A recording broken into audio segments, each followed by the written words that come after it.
At just 13, Amira Jackson walks into a boardroom where billionaires rule and silences them all with 17 lines of code that expose the flaws they never saw coming. While others chase power, she demands dignity, not just for herself, but for every girl no one believed in. What begins as a confrontation becomes a movement, a contract, a shift, and behind it all, a child rewriting the rules of an empire. Stay with us to discover how one voice, nearly ignored, became the key to changing everything.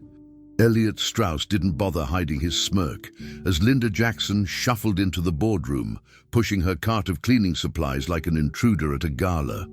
The meeting hadn't started yet. The windows stretched endlessly behind the table, and his team was still sipping espresso and exchanging industry gossip when his tone sliced the air. "You brought your daughter to scrub toilets, Linda?" The room tittered, not because it was funny, but because no one dared not laugh. Amira stood quietly behind her mother, arms folded across her worn backpack. She didn't look afraid. She looked patient, as if she'd been waiting for that exact sentence.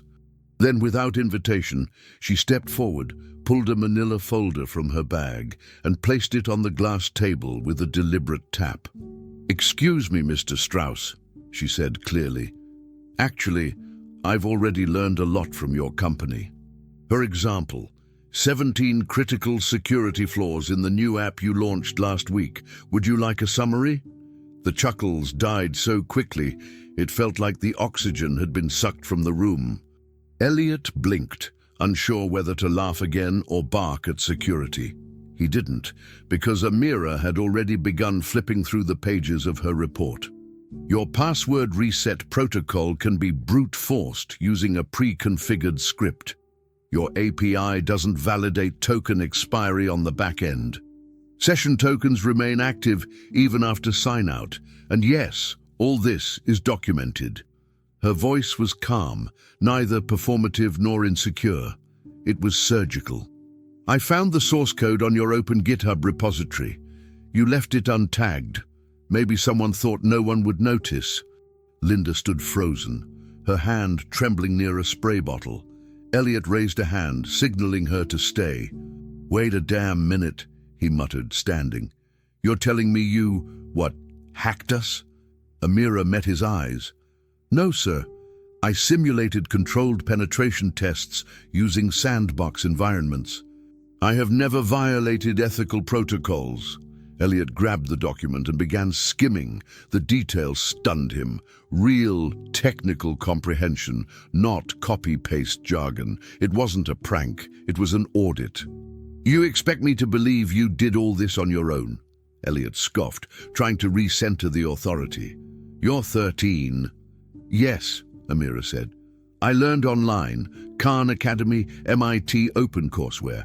I also received certifications in cybersecurity fundamentals from Cisco and Microsoft." She opened her backpack again and laid down laminated certificates like playing cards.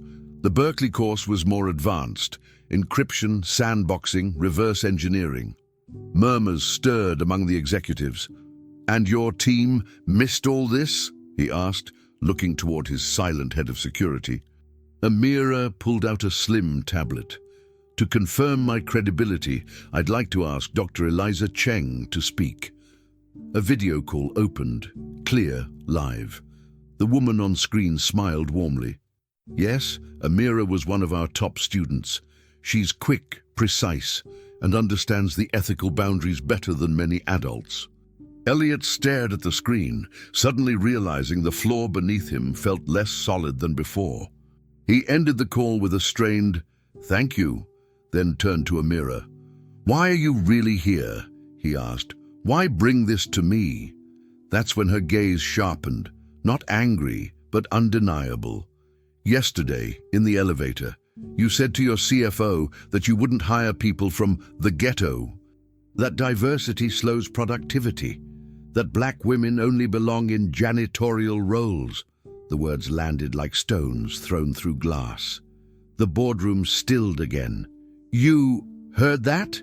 Elliot said, barely above a whisper. "And recorded it," she replied, pulling out a small device.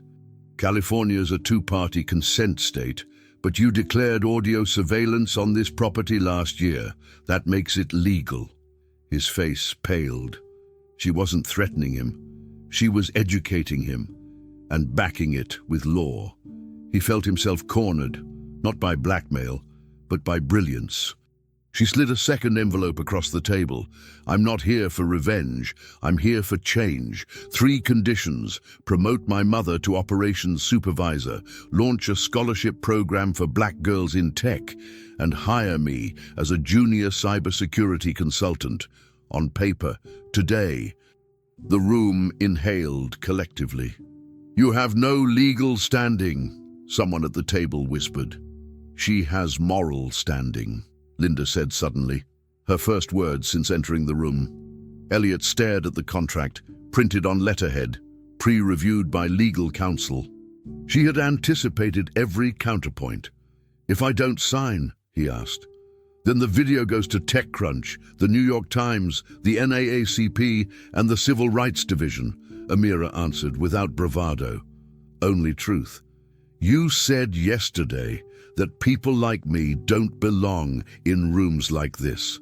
I'm here to prove you wrong. The room remained silent as he picked up a pen. He wasn't afraid of exposure. He had survived worse headlines. What haunted him was the realization that he almost missed her, that his arrogance had nearly discarded one of the brightest minds to ever stand in that room. As his signature landed on the final page, he looked up and saw Linda holding back tears, and Amira, still calm, still small, still wearing frayed sleeves, watching without triumph. She hadn't come to conquer. She had come to correct. And as she gathered her things and turned to leave, Elliot felt something break, not in fear, but in the space where shame meets understanding. Because in a boardroom known for silencing voices, the one they almost ignored had just reshaped the room forever. The boardroom laughter had snapped silent when a 13-year-old stepped from the wall and laid down 17 precise vulnerabilities like scalpel strokes. Amira Jackson had spoken without trembling, her words landing where no one expected, on the pride of a billionaire who thought power was volume. Elliot Strauss had tried to dismiss her as a child until code, certificates, and a live call with a UC Berkeley professor turned disbelief into stillness. And when Amira revealed the recording of his own cruel words and offered a path forward instead of revenge, authority had shifted in the room. For the first time, Elliot sensed that a voice he nearly ignored might redefine everything he thought he knew about power, and perhaps even himself. Elliot Strauss stared at the contract lying flat before him. It wasn't the thickness of the document that made it heavy. It was the clarity of its intentions. 3 demands, presented without hesitation, each word chosen with purpose. Amira hadn't needed a lawyer in the room. She had weaponized truth with such precision that resistance felt both petty and dangerous. Promote my mother to operations supervisor with a fair salary, full benefits, and the dignity she's earned, she'd said, her voice steady but never cold. Create a scholarship program for black girls in tech, real funding, not PR tokens, and hire me, today, as a junior cybersecurity consultant. Elliot had expected negotiation, a moment to push back, to soften the terms, but there was no space for that. Not when the imbalance of power had already been exposed so clearly. The people in the room weren't leaning back anymore. They were watching, and so was Amira, small but not shrinking. What's your endgame here? Elliot finally asked, as if he could still regain some sense of control. Amira tilted her head. You mean aside from fixing what you broke? Her tone wasn't rude, it was honest, with a child's impatience for adult games.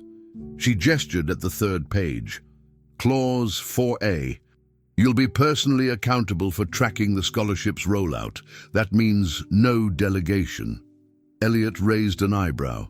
That's a lot of pressure for someone who just exposed my entire security team. Amira didn't blink. It's not pressure if you care. It's accountability. Linda, still standing quietly behind her daughter, shifted slightly, unsure whether to intervene or trust what was unfolding.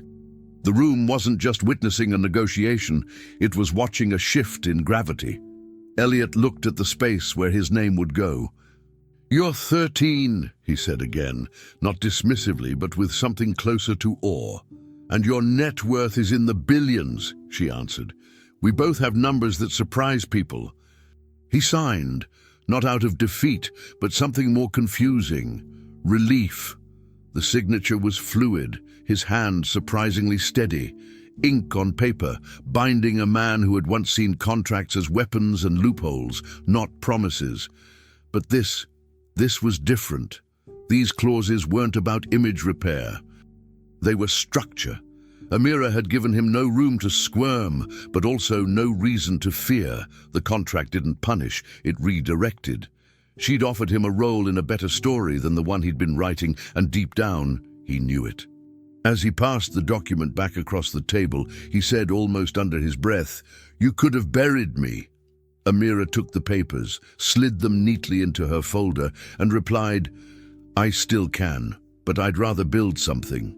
Linda exhaled for the first time, in what felt like hours. Elliot gestured for her to sit, but she shook her head, clutching her bag like a shield.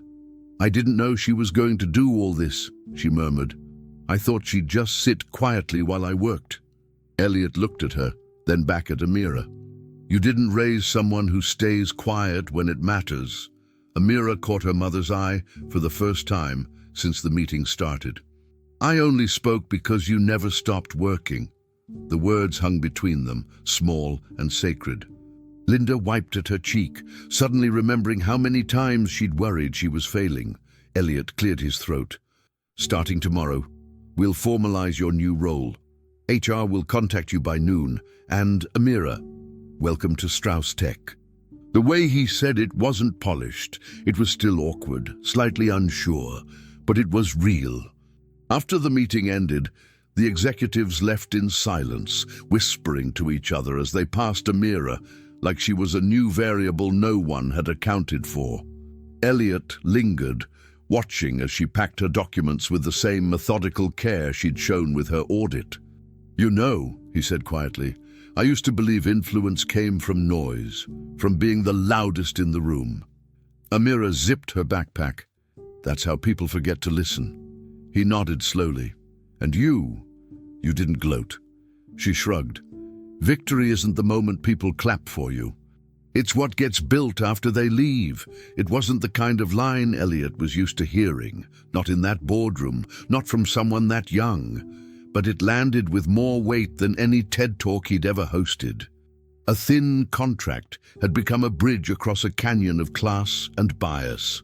Amira's 3 conditions: dignity for her mother, doors for other girls, a junior role for herself, had been stated with an adult's clarity and a child's sincerity. Elliot had signed because she'd left him no noble alternative, and because somewhere in the silence after her words, he began to crave a better version of himself. As the ink dried on clauses built to outlast moods or market swings, Amira didn't gloat. She built. The victory wasn't noise, it was structure, sturdy enough to carry others who would follow. In the weeks that followed the contract's signing, Amira didn't arrive with a flourish. She didn't decorate her new consultant badge or boast about her unlikely title. She entered the building with the same worn-out backpack, same quiet steps, same calm eyes that scanned more than they revealed. While most employees bustled through the Strauss Tech campus with wireless earbuds and inflated egos, Amira simply watched. Not out of timidity, but because the silence gave her power. She noticed which engineers reused passwords across systems, which team leaders reused jargon across meetings. She saw which women weren't spoken over during presentations, and which ones were. She rarely spoke unless asked, and even then, she measured her words like currency, spending them only when impact was guaranteed. In a world that ran on noise, Amira moved like signal. Elliot Strauss didn't know what to make of her at first. He tried to dismiss it, to pretend the quiet girl in the oversized hoodie was just a symbolic hire, a PR correction. But as days passed, her presence disrupted something more intimate than policy. It disrupted his rhythm. She had a way of being present that made his own presence feel performative. In the middle of executive calls, he'd find himself wondering if she had already identified the flaw they were circling. And when he did cross paths with her, by the elevators, in the cafeteria, near a server cabinet, she never tried to impress him. That, somehow, impressed him most. Once, at a weekly debrief, an engineer stumbled while presenting a systems update.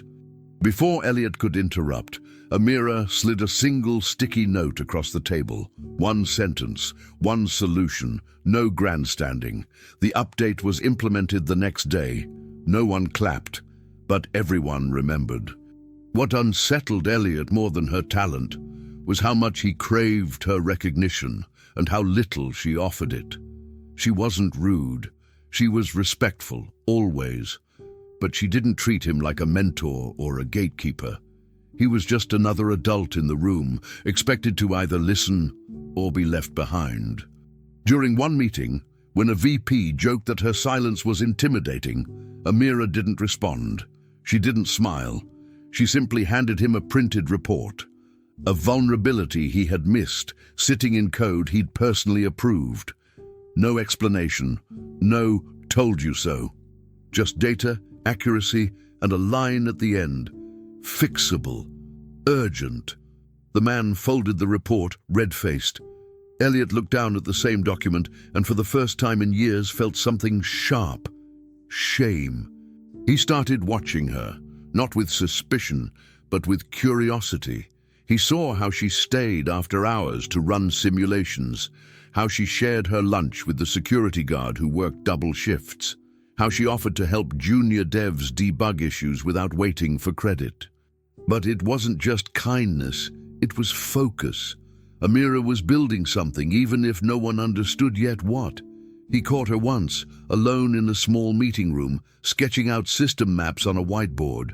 Not for a project, not for a presentation, just to understand.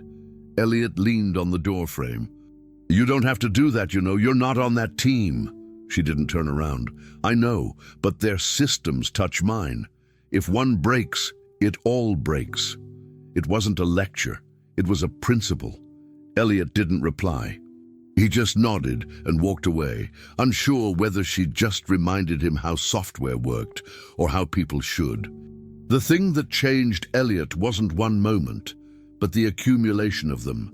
Memos she sent with no flourish, but with brutal clarity. Notes in the margins of reports he thought were airtight. Insights tucked into shared drives where no one expected brilliance. Every document she touched reflected something back at him, not just about code or compliance, but about himself. The voice in his head that once prided itself on being the smartest in every room now wondered, often, if silence had been the wisdom he'd avoided all along. He caught himself rewriting his own speeches, deleting flourishes, replacing metaphors with substance. Not to impress Amira, but because her standard now felt like the only one that mattered. Amira moved like a steady current through corridors designed to reward noise. She asked for nothing, fixed what mattered, and let her silence do the work of 1,000 speeches. Elliot had averted her gaze at first, dismissing it as indifference. But now he found himself seeking it, almost needing it. In those moments when their eyes met, there was no deference in her look, no hunger for approval, just quiet certainty. It startled him how a child's composure could expose the performative urgency of grown men. Each memo, each note was a mirror, and with every reflection, Elliot recognized less of the man he imagined himself to be, and more of the one he had, somewhere along the way, become. At night, in a modest bedroom tucked behind a laundromat in East Oakland, Amira sat cross-legged on her creaky twin bed, an old spiral notebook open across her lap. The cover was worn soft like fabric, the corners bent, the edges frayed from years of handling. Inside, each page was sacred, not for decoration or doodles, but for names, dozens of them organized in uneven columns. Amina, 15, basic HTML, library branch C. Kayla, 12, curious, no computer access. Naya, 14, likes encryption puzzles, shy in groups. Each name was followed by skills, notes, fragments of hope, sometimes just question marks.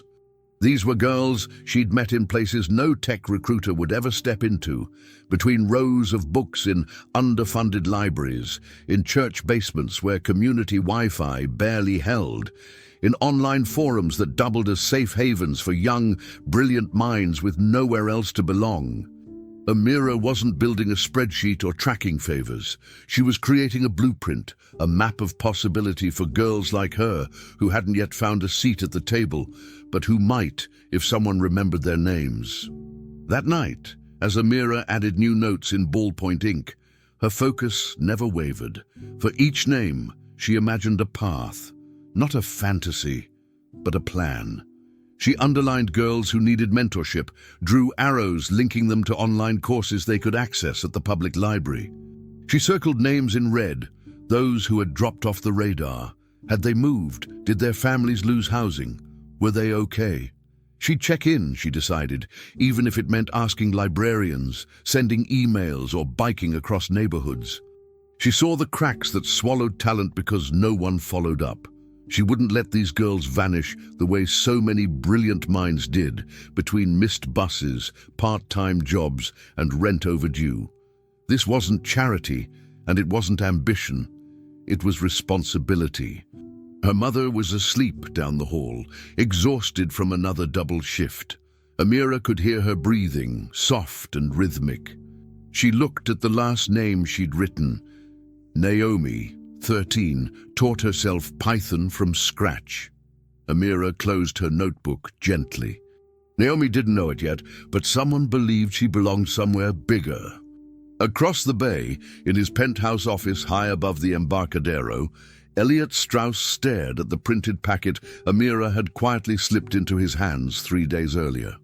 It had arrived without a speech or explanation, just a title on the front: Proposed Youth Pathways Initiative, Internal Notes and Viability Framework. He'd nearly tossed it aside, assuming it was another HR brochure. But then he saw the annotations, handwritten in Amira's careful, slanted print, cutting through bureaucratic phrasing like a scalpel through fog. She had underlined where his language was vague, crossed out where his projections were lazy, and added questions that stopped him cold. What outreach method accounts for library-dependent users? How will this protect girls from exploitation by predatory internships? Who decides who's qualified enough, and why them? Elliot felt something shift, uncomfortably at first. He wasn't used to being edited, especially not by a teenager who refused to flatter him. But as he turned each page, a different sensation crept in. The kind of focus he hadn't felt in years. These weren't just notes, they were evidence of a vision. She didn't want a scholarship program for headlines. She wanted a machine that could find girls like her before the system erased them. Later that night, he opened his laptop and pulled up an internal draft of the proposed program's outline. The language was clean, inclusive, and safe. Too safe. It read like something built to satisfy donors, not change lives. Elliot stared at it for a long time before minimizing the window. Instead, he opened a blank document and began to write, not with the voice of a CEO protecting market perception, but as a man humbled by a child who had exposed the limits of his definitions. He wrote about blind spots, missed potential, and the cost of exclusion. Then he reopened Amira's notes and copied one phrase into bold letters at the top of the new draft. A system that doesn't make room for brilliance is broken. We won't wait for it to fix itself. He didn't realize it, but his hands were trembling slightly as he typed. Elliot had built companies, launched platforms, survived scandals, but this felt different. This felt personal. Back in Oakland, Amira continued writing. She had no clue Elliot was redrafting the entire proposal. She didn't care about that yet. What mattered were the girls, dozens of them now, and the growing pressure in her chest to make room for them. She paused when she reached a name she almost didn't write. Talia, 11, hasn't spoken in public since her father was deported. Amira hesitated, then added a quiet note beside it. Keep close. Let her lead. She knew this wasn't just about tech or access. It was about trust, safety, identity. These girls didn't need rescuing. They needed someone who understood the terrain. Amira couldn't promise them miracles, but she could offer a map, and maps mattered. At night, in a small room in Oakland, Amira kept writing names in her dog-eared notebook, girls from libraries, forums, church basements, besides skills, hopes, and question marks. She mapped a future that didn't exist yet, refusing to let brilliance disappear between bus routes and rent due dates. Across the bay, Elliot reread her annotations again and again and felt something he hadn't in years, purpose that wasn't profitable first. The program was still just a clause on corporate paper, but in her notebook it already had faces and names and first chances. It started with an email Elliot never meant to send. A brief internal summary about system-level redundancies in the new cloud infrastructure, marked confidential, was accidentally CC'd to Amira while she reviewed analytics logs for the youth mentorship platform prototype. She read it quietly at her shared desk near the back hallway, noticing the oversight not in the misfire itself, but in the third bullet point. The failover script outlined in the document had a flaw. A silent loop condition that, in the wrong scenario, could stall hundreds of user sessions. She flagged it, annotated it cleanly, and replied without commentary. When Elliot saw the correction, his eyes froze at the margins of her notes. It wasn't just that she had found the error, it was the way she explained the fix. Modular logic, graceful exits, minimal latency. There were engineers in the building who wouldn't have caught that. There were directors who would have dismissed it as theoretical. But she didn't brag or posture. She just offered a better solution. 10 minutes later, Elliot sent her another message. This time intentional. Meet me conference 14B. 3 p.m. No subject line, no pleasantries. Just a door finally opening for the right reasons. When Amira entered the room, she didn't hesitate. She didn't sit meekly, didn't ask what he wanted. She placed a notepad on the table, opened it to a page already filled with her clean, angular writing, and waited. Elliot, surprisingly, didn't posture either. He nodded toward the paper. That loop. How did you see it so fast? She didn't smirk, didn't offer flattery. I've been teaching myself about dependency behavior in concurrent systems. That pattern comes up a lot when people don't test under traffic simulation. He leaned back, staring at her. And you're 13? Yes, she said plainly. And I don't work for you, I work with you. There's a difference. There was no edge in her tone, just clarity. Elliot blinked. Fair enough. What followed wasn't an interview or a correction. It was something rarer. A conversation where neither participant had to shrink. He asked her to walk him through the architecture decisions that led her to that conclusion. She did, layer by layer, without jargon, without arrogance. She explained behavior, not just structure. And when she paused, he didn't interrupt. He processed. For once, Elliot wasn't the smartest person in the room, and it didn't offend him. It intrigued him. They moved from technicalities to implications. Amira flipped the page and showed him a comparative model she'd sketched. 2 teams, same tools, different outcomes. Team A, she said, tapping the first column, built faster because they were confident, but their failure rate over time is higher. Team B asked more questions. Slower ramp-up, but better resilience. The difference wasn't skill. It was how leadership interpreted confidence as competence. Elliot frowned. That's a cultural flaw, not just procedural. She nodded. Exactly. Your company doesn't reward curiosity. It rewards decisiveness, even when it's wrong. The room was still. Elliot had heard consultants make that argument before, but never like this, never without buzzwords or strategy decks. Amira wasn't pitching, she was describing a disease from the inside out. "So, how do we fix it?" he asked genuinely. "Start by redefining what success looks like in your teams," she said. "Not speed, not certainty. Show your senior staff examples of questions that saved projects. Give visibility to people who hesitate because they care." Elliot didn't respond immediately. He wrote it down. Not because she was young and impressive, because she was right. At one point, Amira leaned forward and asked, "Why did you want to talk today, really?" He looked at her, the same way he had looked at her when she first challenged him in the boardroom.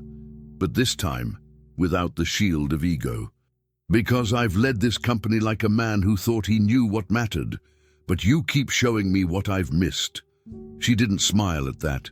She didn't bask. She simply said, "Then don't miss it again."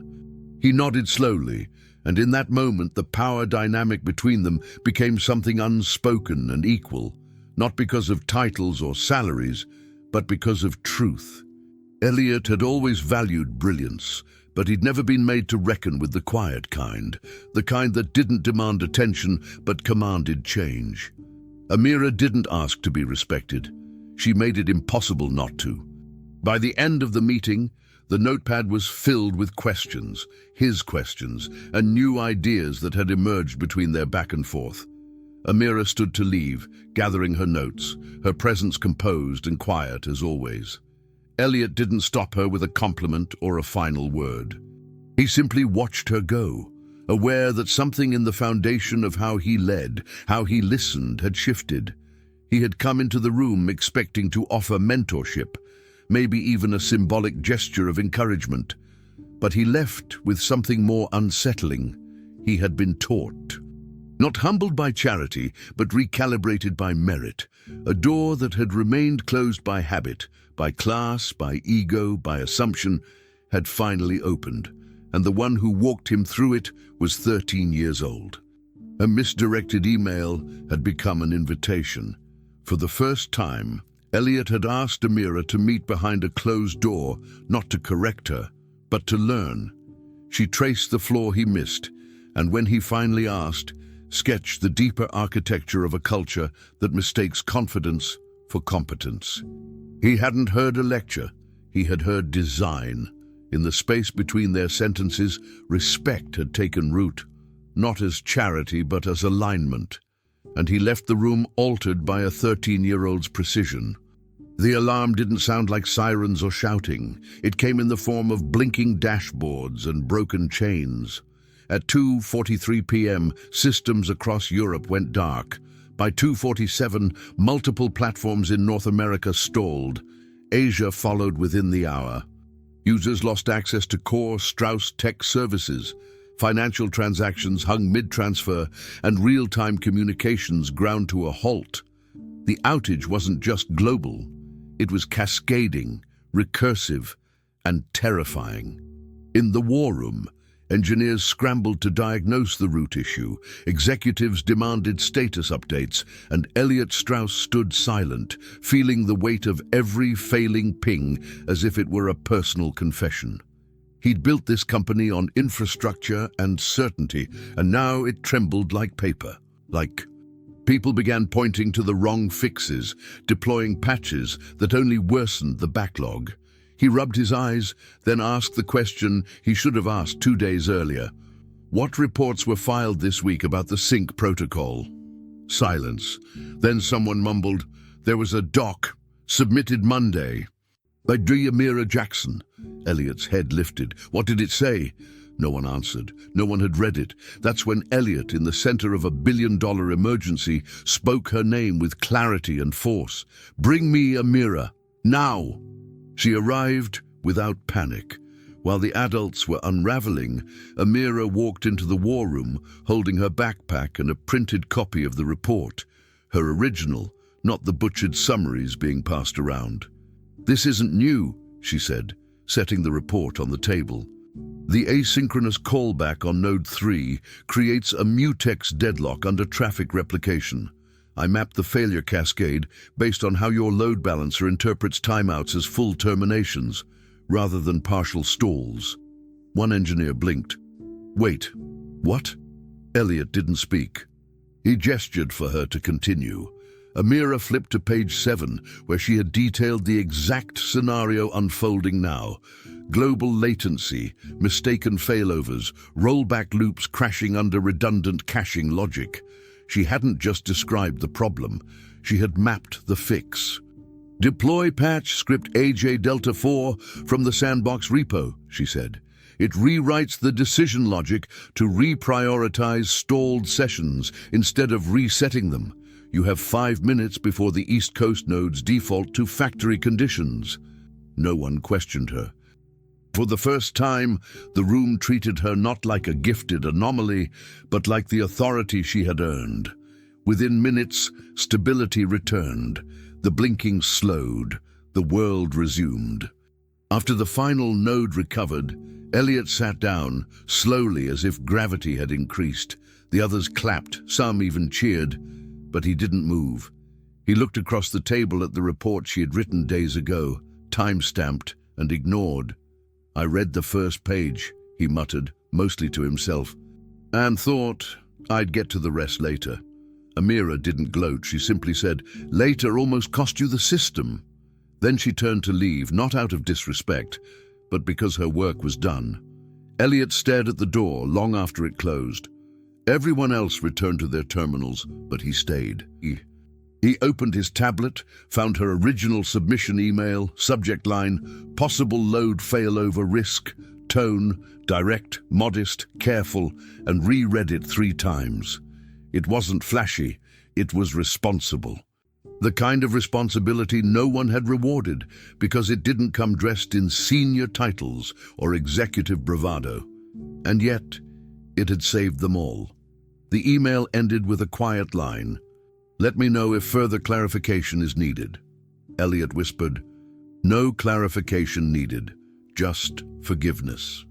That night, the building emptied, but Elliot remained in his office. He sat alone with a single sheet of paper, the printout of Amira's email, and stared at the ink like it was scripture. He wasn't grieving a failure of code anymore. He was grieving the way his world had trained him to ignore the quiet voice, the small name, the girl in the back of the room. He thought of every time he had spoken over someone who hesitated, every hire he'd made based on pedigree instead of pattern recognition. There had been a moment early in his career when he swore he'd never become the kind of leader who overlooked insight. Somewhere along the way, he had forgotten. Amira didn't just fix a system today. She had exposed a flaw in the man who ran it. Not with malice, with clarity.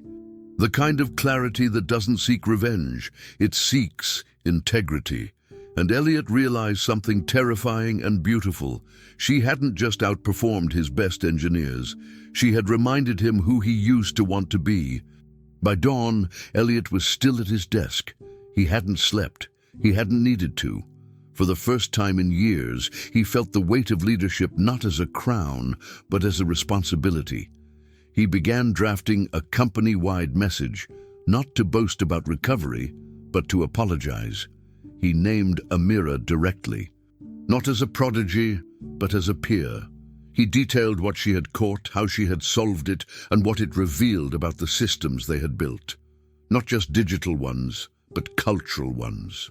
Before anyone arrived, he submitted her name for formal credit in the post-mortem review, made her lead on a follow-up protocol project, and archived the report with an annotation in his own handwriting. The most important document we almost ignored.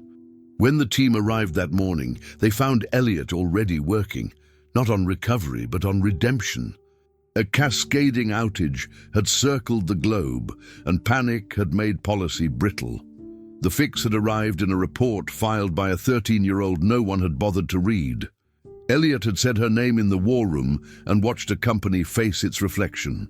Later, alone with her earliest email, humble, exact, ignored, He cried for the arrogance that nearly broke what she quietly saved. Morning found him at his desk before anyone else, ready to rebuild more than code. Elliot noticed the absence before he could name it. Saturday mornings had become a quiet rhythm of progress at Strauss Tech, a time when Amira, always early, sat by the main monitor station reviewing anomalies others missed. But today, the space where she normally plugged in was still. No messages. No requests, no polite apologies, just a gap. He paced his office once, then again, before shutting down his screen mid-sentence. Something about her absence, it wasn't professional. It felt personal. So he did something he hadn't done in over a decade. He got in his car, without a driver, without a plan, and drove himself across the bridge to Oakland. He didn't call. He didn't text. He just remembered a line from one of her early emails where she'd mentioned a library near her grandmother's place. He followed the trail like someone learning to navigate without GPS, by instinct. The apartment was smaller than he imagined. A narrow building with rusted railings, windows half covered in towels instead of curtains, and the vague smell of boiled cabbage that reminded him of childhood in ways he couldn't unpack. He knocked lightly. The door creaked open, not by her, but by an older woman in a head wrap and robe, Amira's grandmother. She squinted at him like she could see everything. "You're late," she said, not unkindly. Elliot blinked. I'm sorry.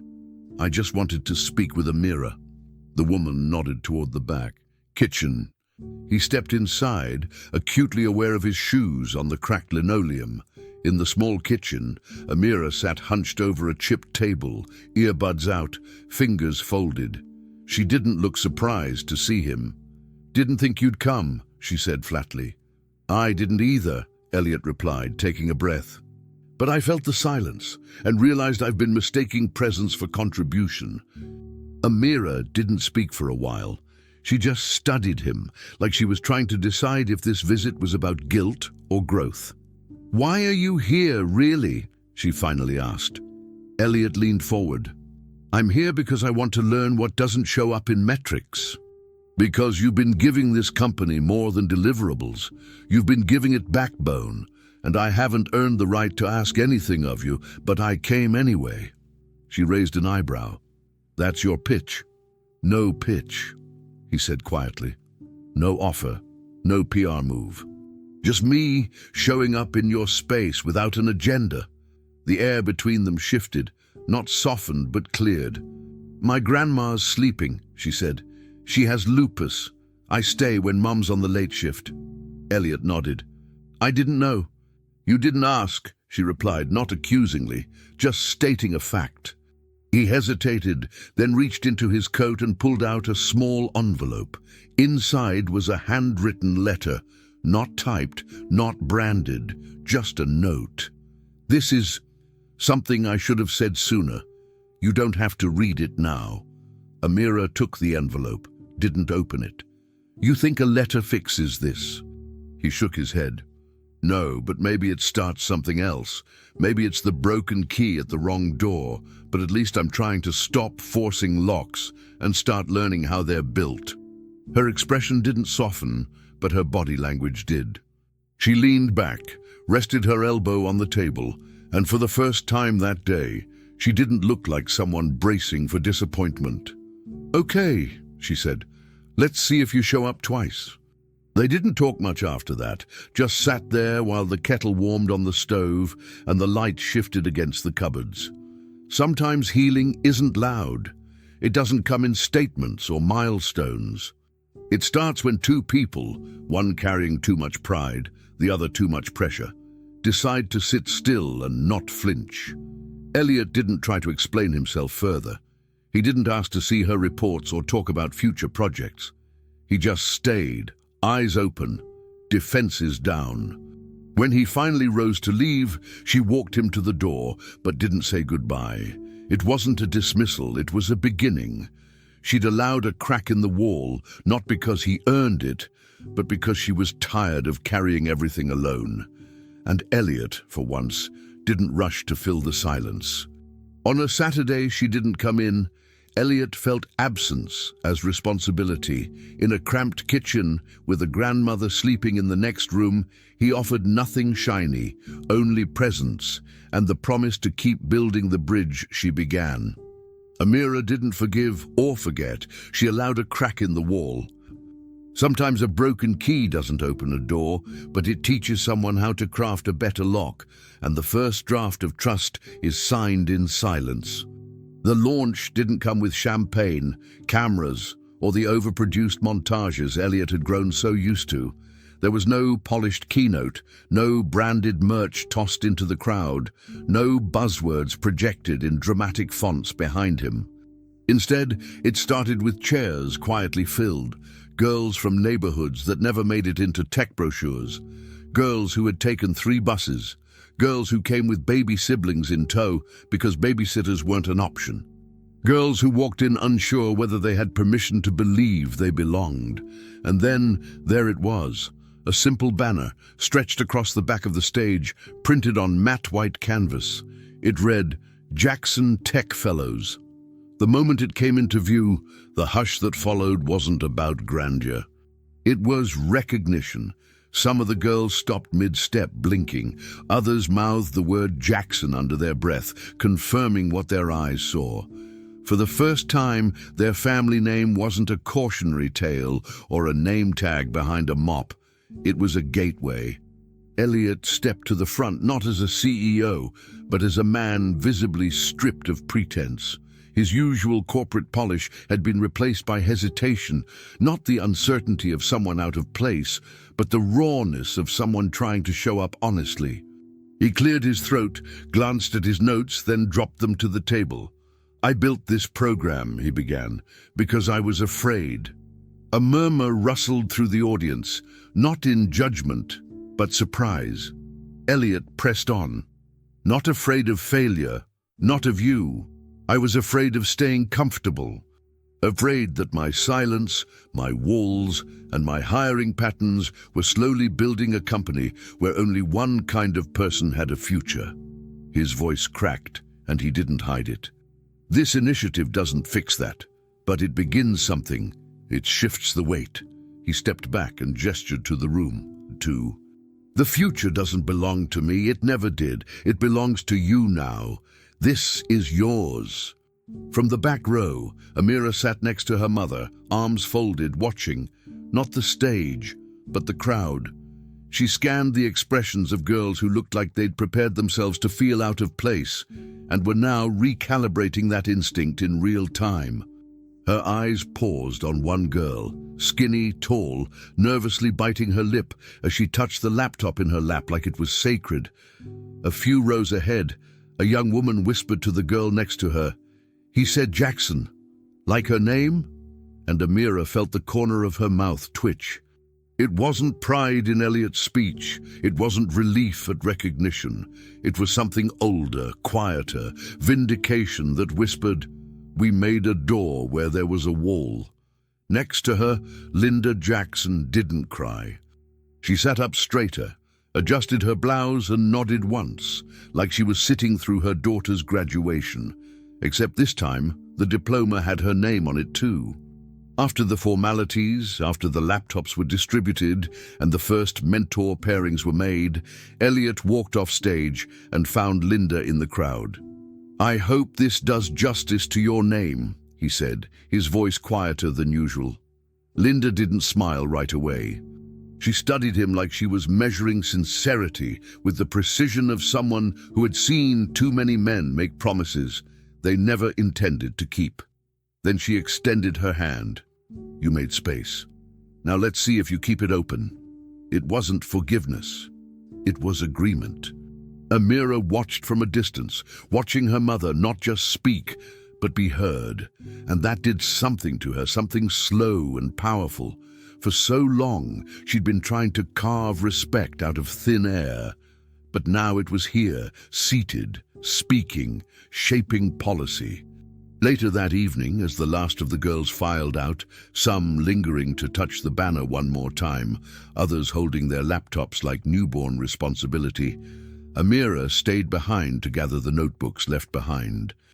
On a desk, she found a page with messy handwriting, bullet points about dreams, learn Python, build a game, get out of this neighborhood, make mom proud. She folded the page gently and tucked it into her backpack. This wasn't about success metrics anymore. It wasn't about quotas or diversity dashboards. It was about giving girls a reason to plan beyond survival. Back at the apartment, Amira would transcribe those goals into her own notebook next to names and question marks, just like she used to.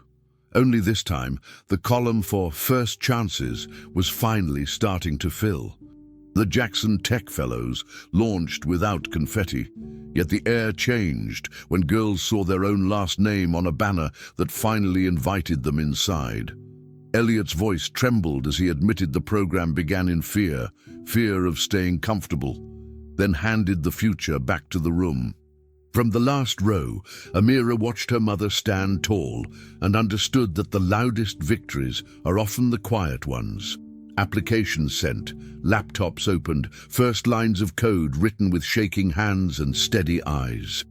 The email wasn't even addressed to her directly. It was part of a long chain forwarded to Elliot from one of their European partners. Somewhere in the middle, wedged between budget lines and vague pleasantries, was a casual line. Please have the intern double-check those specs. I assume she can handle that much. No one replied to correct it. No one even hesitated. Amira stared at the screen, not out of surprise. She was long past surprise, but because of the silence. It wasn't the insult that stung. It was the way it slid past everyone else, unnoticed, unchallenged, accepted. She printed it, underlined the phrase, and walked to Elliot's office. When she handed it to him, she said nothing. She didn't need to. The paper in his hand was heavy with all the names they hadn't said, all the times she'd been minimized, reduced, miscast. Elliot looked up slowly. Who didn't correct this? She kept her voice calm.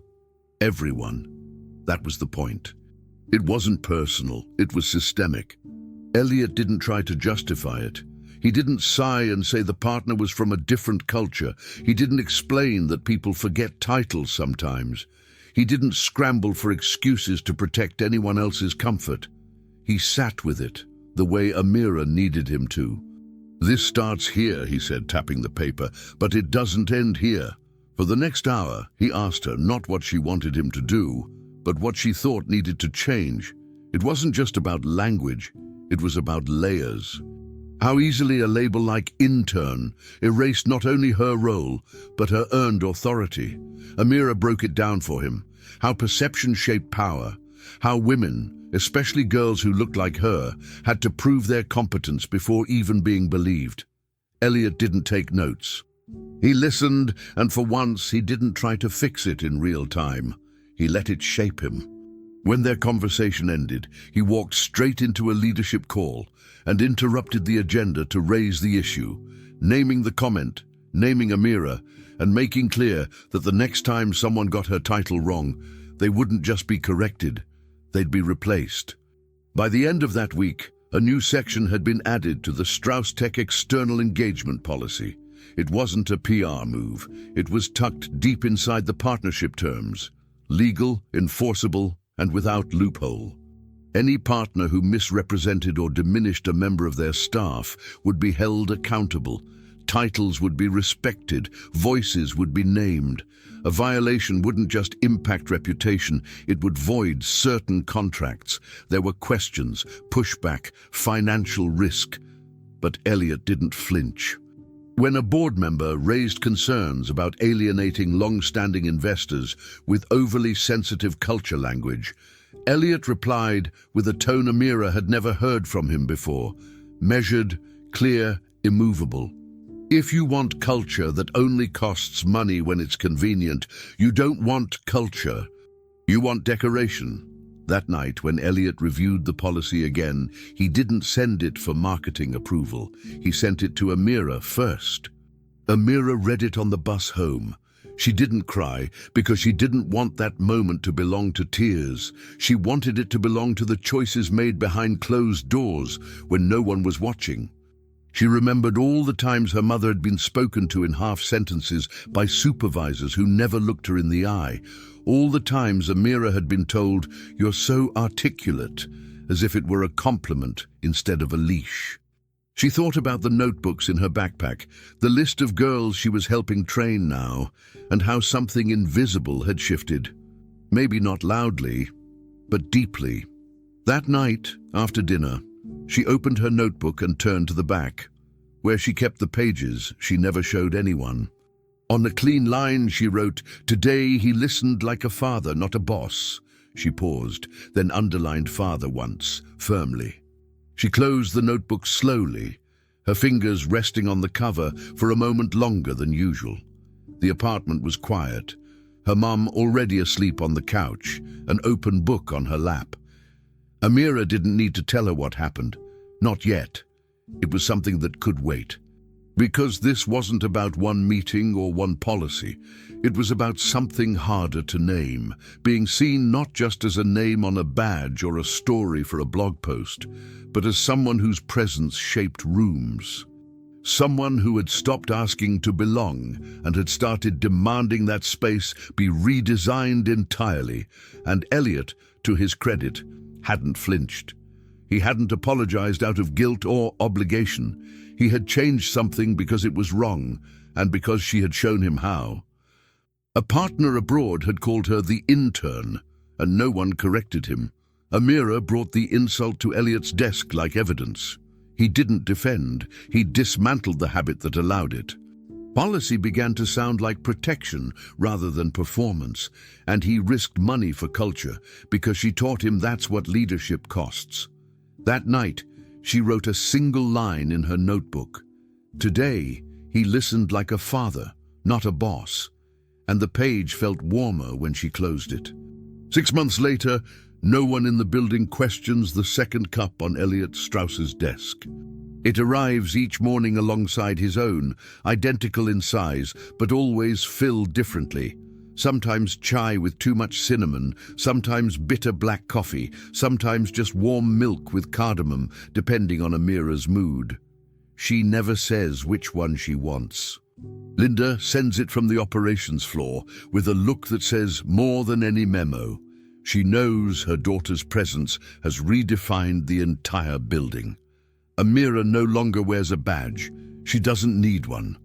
Her role is etched into contracts, into infrastructure, into the kinds of questions people now ask before launching a product. She's not the girl who showed up once in her mother's shadow. She's the one who changed the company's spine. Her official title, Partner Strategic Innovation, is still whispered, still disbelieved by newcomers until they see her lead a team of engineers twice her age without raising her voice once. She doesn't need to. Her credibility walks ahead of her now. When Stanford invited her to give her first lecture, she insisted on wearing sneakers and her oldest hoodie, the orange one she used to wear in the library during coding marathons. She stood at the front of a packed auditorium of college students and PhDs, many of whom had published papers and patents, and calmly wrote one word on the whiteboard: access. That was the lecture.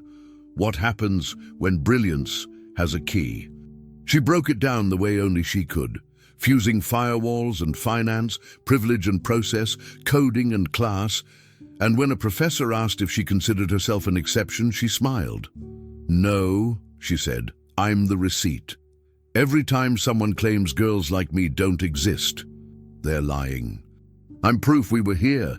A student asked how she stayed motivated when the system wasn't built for her.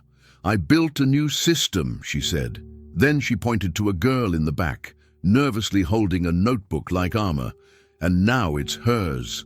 The Jackson Tech Fellows program had already grown beyond what Elliot imagined when he first signed the clause out of fear.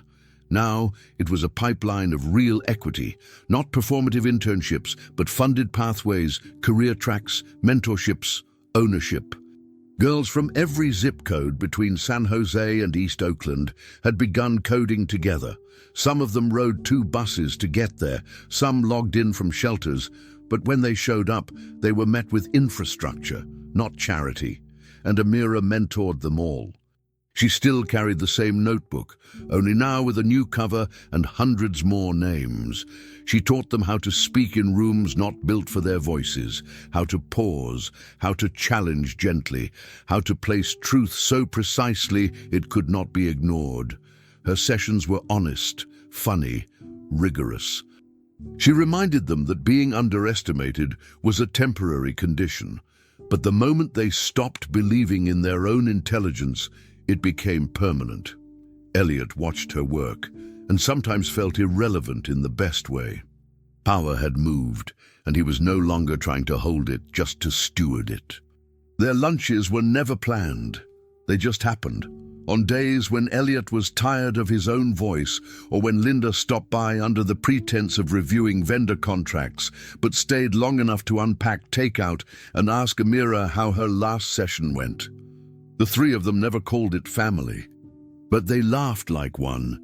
Elliot found himself telling stories he'd long buried, about his own mother, a nurse who'd wanted him to be kind before rich, about a scholarship he never thanked anyone for, about the boy he once was, who used silence as armor and ambition as a disguise. Linda didn't offer judgment, just a steady look that reminded him not to rewrite the past to feel better about it. Amira, listening quietly between bites of pad thai or cold pizza, would sometimes ask the kind of question that disarmed him. "What would you have done if I hadn't spoken up that day?" And he'd answer truthfully, "I would have stayed safe and small." And she'd nod, not out of arrogance, but because she understood now what her voice had risked and what it had rescued. It was during one of these lunches that a reporter from Tech Chronicle finally managed to catch Amira between interviews. Young, eager, fumbling with her recorder, she stammered through a question about success. How did you get here?" she asked, and Amira didn't even blink. She set her drink down, leaned slightly forward, and gave the kind of answer that doesn't need rehearsal. "I spoke on the wrong day," she said, "to the wrong man, in the right way, and it changed everything." The reporter paused, then smiled, knowing she'd just witnessed something bigger than a quote. It was the end of one story and the invitation to another. In that moment, Linda squeezed Amira's shoulder with the kind of pride that didn't need words. And Elliot, quietly beside them, felt a truth land like a heartbeat he'd ignored too long. He had been saved. Not by an investor or a mentor or some late realization, but by a girl he had almost looked past. Elliot finally believes he was saved by a voice he almost didn't hear, and as the story closes, that second cup on the desk stays where it belongs, permanent, earned, unshakable, a symbol of the day the system bent and didn't snap. The day the door stayed open for the next girl who refused to be invisible. If this story moved you even a little, please know it was created with deep care and intention by all of us here. We don't just tell stories, we build them with you in mind.